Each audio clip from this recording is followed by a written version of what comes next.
master coach, Lynn Coffey, is taking matters into her own hands. She's fed up with the meanness she sees in America. Stay tuned.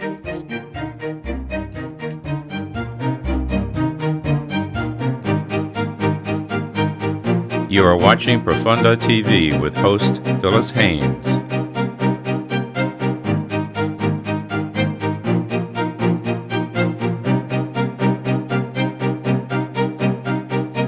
Tell me about this Get Well America tour. What got you started with this idea? Well, it's been with me for about 15 years, and I was never exactly sure what it meant or how it was going to come about, but it was pretty clear that when the time came, I would know what to do and how to do it.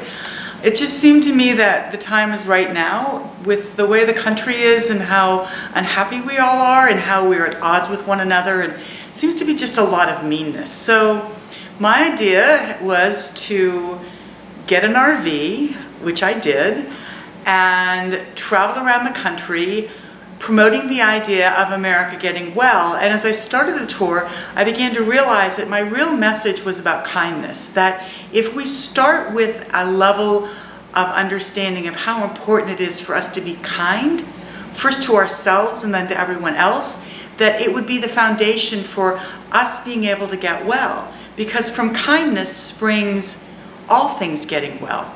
When you're kind, you treat your body well. When you're kind, you treat yourself well. When you're kind, you look for those things that uplift you.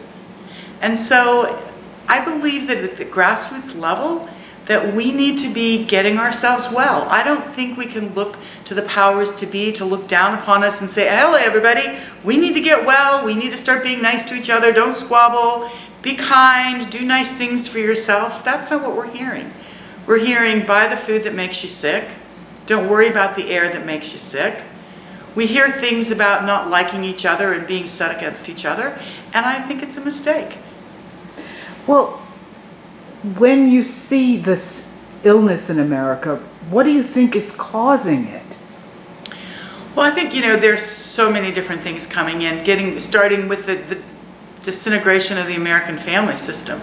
Just that alone is huge. But I think if you move out a little bit, we're getting so much influence from things and people so far away from us. We're getting so much influence from our political scene, our news broadcasts. We're playing in our minds in an area that we really can't affect. And so as long as we're playing there, we're not minding what really counts, which is how we live our daily life, how we treat our bodies, how we treat ourselves, how we treat one another. Listen, Lynn, when people feel the way you do, what they usually do is get a good book, sit down with a cup of coffee in their own house and close the door. What made you get up and get into an RV to travel around the country? Well, I've always had, first of all, I love traveling and I love meeting people and I love the idea of being in nature and being private. And an RV was a nice way to get really tiny but be able to move around quickly. So I bought a small RV. And I also wanted to build on my ability to see the highest and best in people. Ever since I was a little girl, I've been really aware of the power of simply smiling at people. So much the fact that when I was probably 3 or 4 years old, I think it was 3 or 4, I had what I called a smile route. There were 6 couples that lived on my block that were old. They were like in their 80s, some of them in their 90s. And I learned that if I went to the door and rang the doorbell and just stood there and smiled when they answered the door, that it brought them joy. And it brought them a lot of joy, to the point where they have that little effervescent, sparkly thing happen. And so sort of thinking about how that worked and how I was able to uplift people at 3 and 4 years old by my little smile route, could I do that in America? So part of my routine, if you will, is to go through my daily life, and as I meet people, I'm kind to them. And certain people, when you're kind to them, they develop a little effervescence around them. You can start feeling this energy starting to swirl around them. And as it starts swirling around them, I say, I'm on a little mission. It's called the Get Well America Tour. And I said, I asking people to be kind. I'm kind to people, and then I'm inviting them to be kind, first to themselves and then to others. And every time I tell people this, they all put their hand to their chest and they go, "Oh my gosh, that is so wonderful." And I said, "I'm just tired of everybody being mean to each other." And they all say the same thing. "Absolutely. I'm tired of it too." We're tired of it. We're tired of people being mean to each other.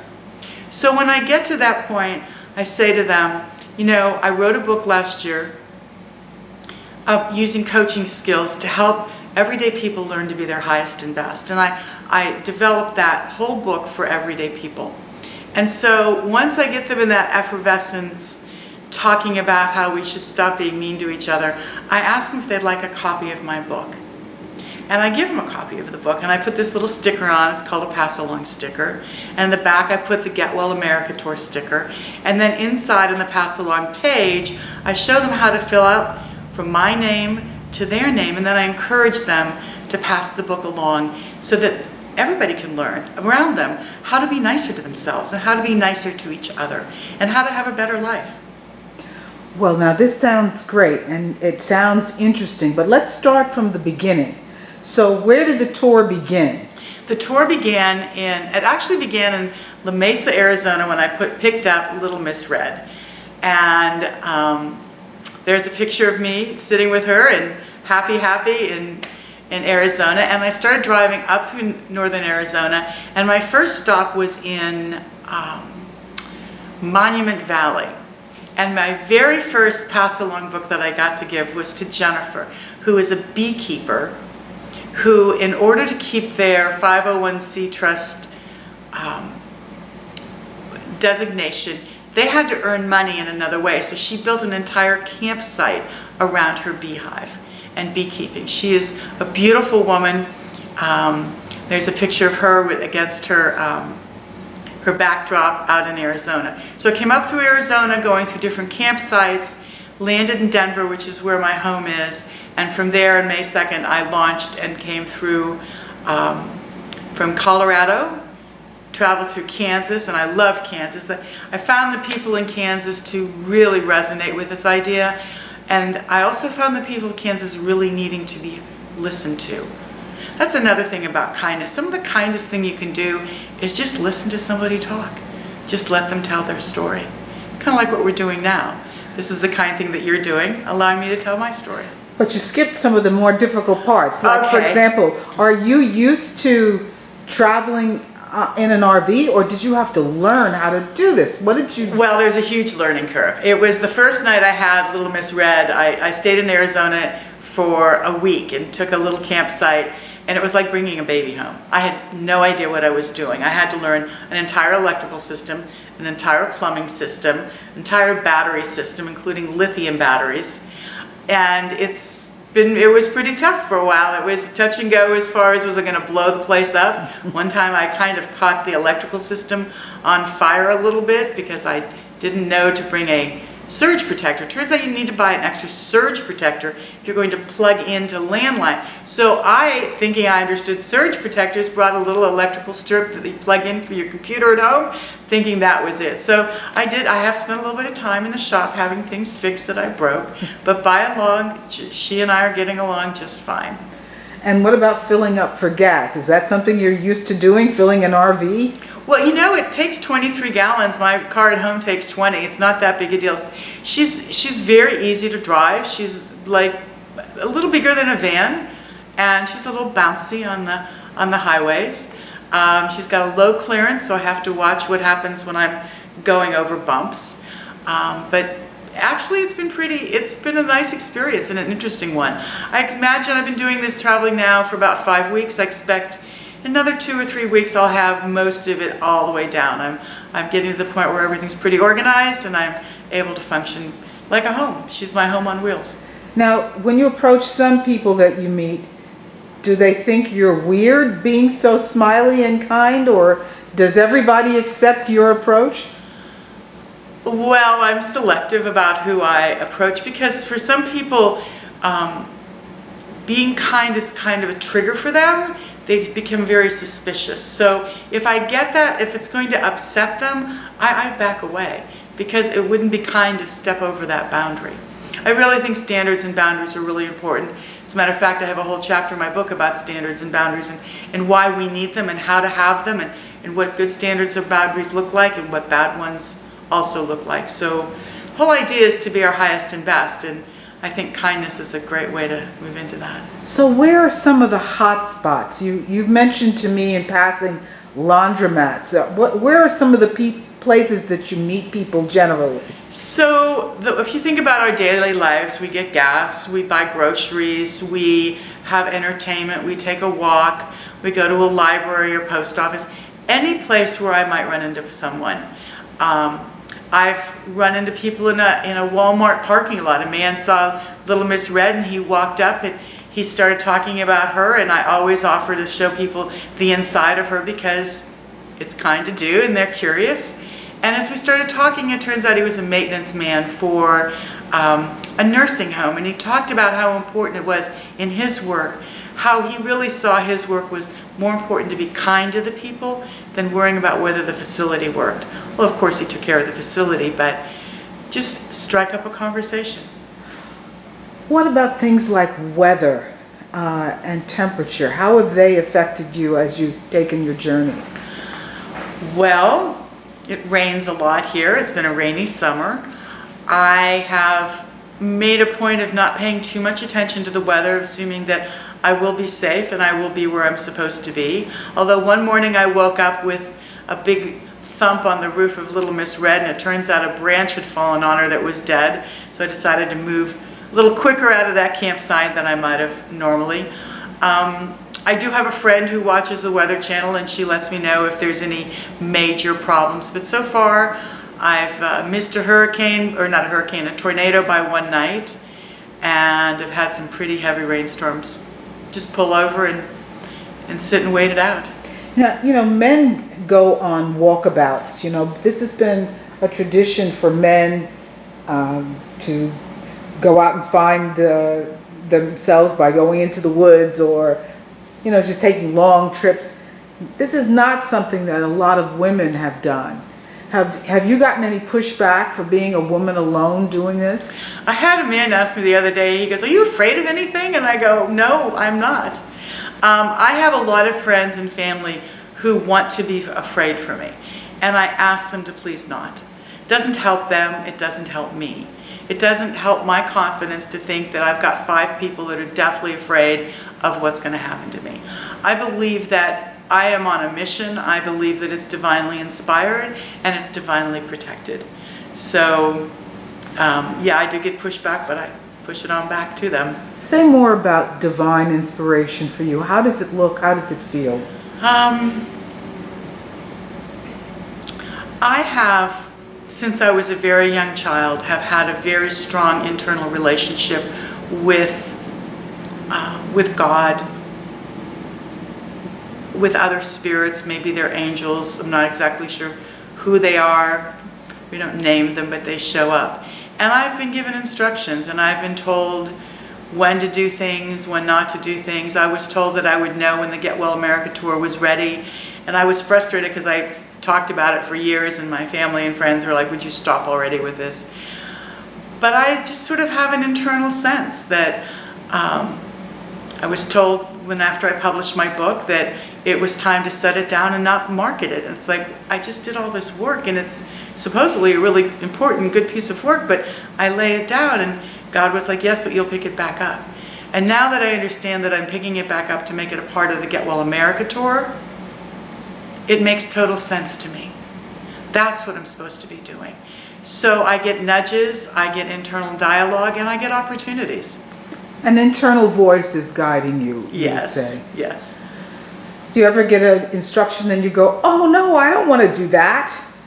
Do you ever get an internal voice that makes you want to do the opposite? Well, actually I did that once, and I ended up breaking my back. Oh. Yes, that wasn't very good. I was helping my son, at the time he was 7, go sledding at the top of the hill, and when he was done, I went to get on the sled, and God said, "Walk." And I didn't listen. And I went down on that sled, and I ended up going up on a little mound and coming down on a boulder and breaking my back. So I have learned that if you tell me to do it, I don't question it, I just do it. Wow, what do you think makes you possible to be in touch with that inner voice? What is it that you have that maybe others do not have? Oh, well, that's a sad part of my life. I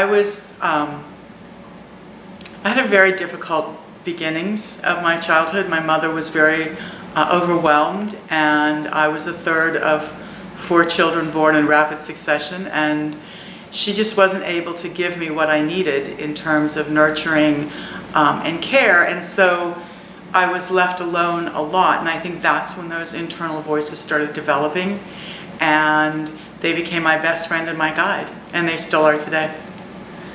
But you've overcome this history of yours. You've had a sad childhood, but you've managed to work on yourself. So how would you assess your well-being today? How would you describe Lynn Coffey today? Oh, happy, healthy, excited to meet every day. I know that the worst and the most difficult part of my life is well, you can never know if it's over, but I learned a lot, and I've been able to take all the things I learned from those difficulties and sort of make lemonade. I'm a great one to spin it into something happy and healthy. Well, these are good. So if I push back on you, it's because I want to get past the assumptions. I want to make sure that we leave people with something that they can grasp, some tools from your situation. Okay. So when you do experience fear, let's say you're on the road, what do you do? When I'm afraid? Yeah. Well, first I check in to see if I really need to be afraid. That's the first thing, because a lot of times we have paper dragons that we're worried about. And if Paper dragons, what do you mean? So a paper dragon could be something appearing to be threatening, but it's not really threatening. For example, last night I heard a lot of noise after I'd gone to bed. And the campsite I was in was pretty desolate, and I thought I heard some noises. And my first response was, do I need to be worried? So the first thing to do is look outside the window. Is there something threatening? So I'm not I don't like pull the covers over my head. I'm very confrontational when it comes to things to be afraid of. If somebody's walking towards me and they feel threatening to me, I might be the first one to speak to them, because they don't expect me to speak to them. They're expecting to threaten me. Well, if someone's threatened isn't the first one to speak up. But I would say the most important thing about all the fears is to always try to find the highest and best in the situation.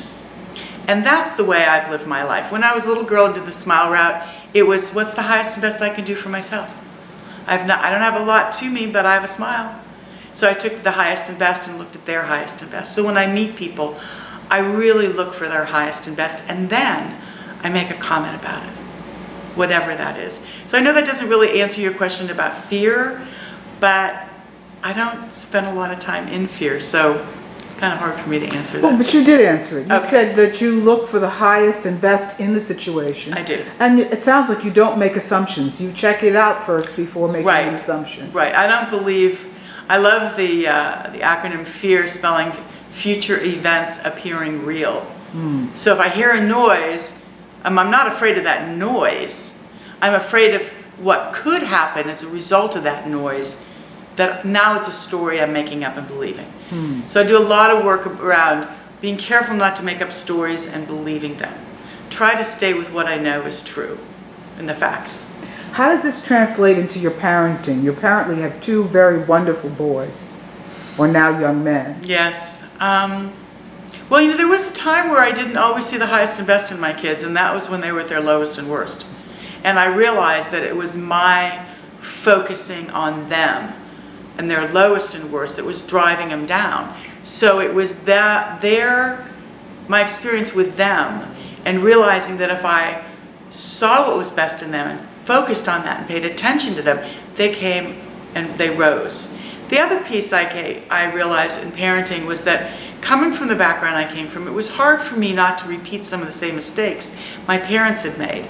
And one of the commitments I made was that when I saw myself making a mistake, I would immediately, mid-sentence sometimes, say, oh my gosh, I am so sorry. I should never have said that to you. That was wrong of mommy. I am so sorry. And my sons will tell me, they go, yeah, it still hurt what you said, but it did take the sting out when you apologized. So just trying to be better.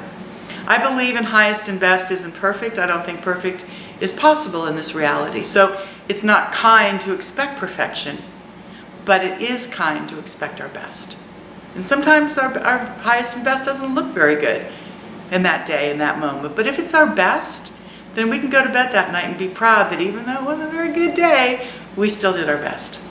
So, are there any places you want to go that you haven't gotten to yet? Oh, about every single state in this union. I think every state is fascinating. I just spent a week in New Jersey, and it's like I want to come back and spend more time here. I thought Kansas was amazing. West Virginia was stunningly beautiful. You know, when I was in my mid or early 20s after college, I spent a year hitchhiking around the United States.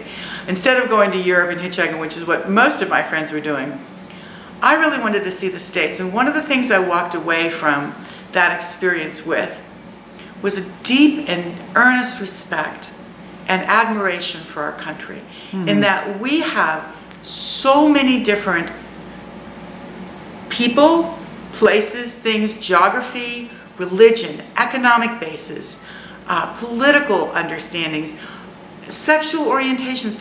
We all get along under one form of government. When you see how different our geography is, how different our commerce is, how different our churches look, and we all get along, I'm finding the same thing this time, 40 years later. It's amazing. So there's not a place I don't want to go. Even as I travel through Baltimore, which was the decaying part of Baltimore, I wanted to go back and love it. I wanted to go back and love the people there and just try to give something to uplift them. Well, I think you definitely have a gift for uplifting people, but more about Lynn Coffey. Yes. What are things that you love personally that elevate you? I know you mentioned to me that quiet time is something you like to give yourself. So when you're not interacting with people on this tour, what are some of the good things you're experiencing? Well, last night, I sang to the trees and all of the insects and birds near my campsite. I love to sing and I love to dance. I do love quiet time. I love to create things. I love to write. Last night I sewed a bed skirt for Little Miss Red's bed. What else do I love to do? I do love to connect with my friends and my family. I find myself on the phone a lot sometimes. I don't particularly spend a lot of time on the computer. Not that, I can get lost in the internet, but I actually really enjoy that chorus of support I have internally, and I spend a lot of time just hanging out listening to what they have to tell me. So let's just say somebody's listening to you and they decide, hey, you know, I'd like to do this. I think I might like to do something similar. What would be your instruction as to help them get started or to give themselves permission? What would you say? Well, first, to have that joy in your heart, that you know that you have something that's healing. I know that when I look at somebody and I smile at them, that act is healing in and of itself. So if we're going to get well, we need to model health. We need to, so if I find myself in a bad mood or kind of grumpy about something, I stop myself and say, what's kind? So get to that point, that which is your gift to give, and then just start giving it. Your Get Well America tour doesn't have to be traipsing around the country like I'm doing. It could be within your own block. Like my little smile wrap would be part of the Get Well America tour. Just that simple. You remind me of another question that I need to ask you, and you sort of touched on this in the beginning of our talk. You talk about being kind to yourself, but isn't that the hardest thing to do? In the beginning, it's very, very hard because we're always told to do for everybody else, especially as women, especially women of my generation, to always do for everyone else. But I found that if I'm kind, I'll tell you a little story about being kind. I was at the store one day and I bought 3 different things of candy and I put them in the refrigerator. Now, I don't do well with candy. I don't do well with sugar. It doesn't set well with me, but I bought it. And I looked at that candy and I thought, you know, this was a very unkind thing you did. And the only person who's going to eat that candy in this little van that you're living in is you. So the kind thing to do would be to throw it out. And I thought, well, maybe I should give it to someone else. It's like, that wouldn't be kind, because it's really kind of poison. So you're going to give poison to someone else. So it ends up developing this really nice, healthy discipline, because it's not kind to feed yourself a bunch of sugar. It's not kind to overdrink. It's not kind to not give yourself enough sleep. It's not kind not to move your body. So as you start dropping into what is kind, it's not kind to do something out of an obligation that you're going to end up resenting and probably ruin the experience anyway. So I ask myself, what can I do for myself today that's kind? What can I do in this moment that's kind? So ask yourself, is it kind? I was speaking with a young mother who was talking about taking her child on her 1-year-old on big outings, and she was fretting about it. And I said, that doesn't sound kind to me. It doesn't sound like you're being kind to yourself. I said, what would be your happiest way? So what if you took 10 minutes every hour or so and got your son and did something fun just for 10 minutes? And her face just lit up like a glow. She goes, I would love that. I said, that's kind. That's the kindest thing. He doesn't need to go to the zoo. He'll go to the zoo someday. But you don't need to take him today. So what's your ideal scenario for you when you are pulling into your driveway and the tour is all over? What would be your desired outcome for you? For me or for the tour? Either for both? or, Okay. yeah. Well, for the tour, I would love everyone to, of course, pick it up and run with it and have their own Get Well America ideas and implement them. I would like to see a groundswell of those of us at the grassroots level. I'd love to see our country, this really took off, that we talked about kindness and we insisted on kindness, and it would change everything in our world, everything. It would change the way we treated each other in our schools and in our work and in our families, in our political realm. That would be amazing if we had that. And for me personally, to be so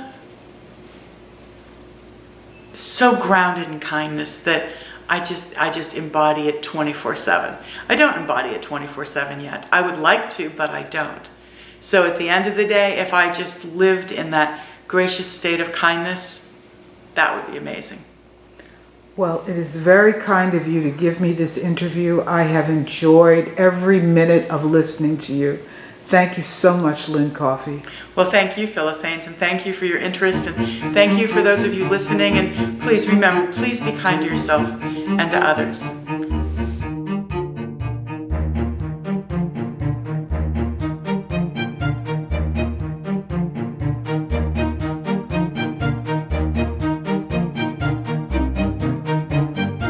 Join us for Profunda TV on PrincetonTV.org.